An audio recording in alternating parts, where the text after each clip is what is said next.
Liberals have wreaked havoc in our immigration system. Canadians and prospective Canadians who play by the rules are being forced to wait for years, while the integrity of our system is threatened by unscrupulous consultants and an incompetent government. Conservatives have moved a motion at the Immigration Committee to get to the bottom of a scandal in which the government issued visas based on fake college acceptance letters and then tried to punish the victims instead of the scammers. Shameful. So my question is for the chair of the Immigration Committee. After Liberals and New Democrats shut down debate on this issue, does the committee have plans to study the impact on students of the government's failure to properly enforce Canada's immigration laws? Great question.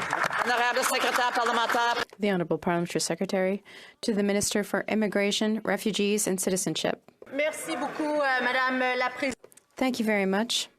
That we take these allegations of fraud very seriously. For these students,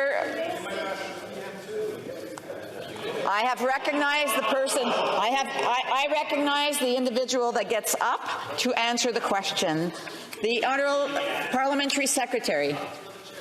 Merci beaucoup, Madame la Présidente. Thank you very much, Madam Speaker.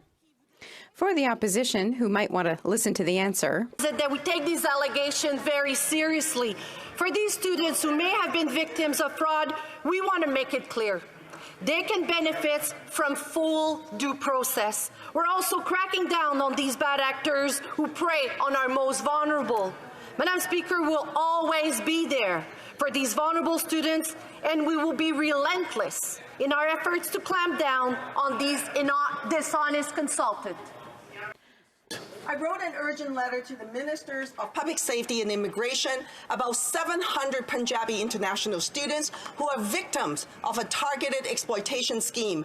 A consultant used fake university admission letters for their student visa without their knowledge. As a result, 150 students are scheduled to be deported. This is unacceptable. The Minister of Immigration says victims of fraud should not be punished. We need more than words. Will this government immediately stay the deportation orders for these students and provide them with a pathway to permanent status? The Honourable Parliamentary Secretary.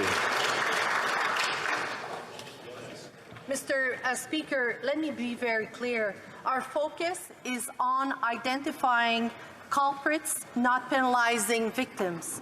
Victims of fraud will have an opportunity to demonstrate their situation and present evidence to support their case.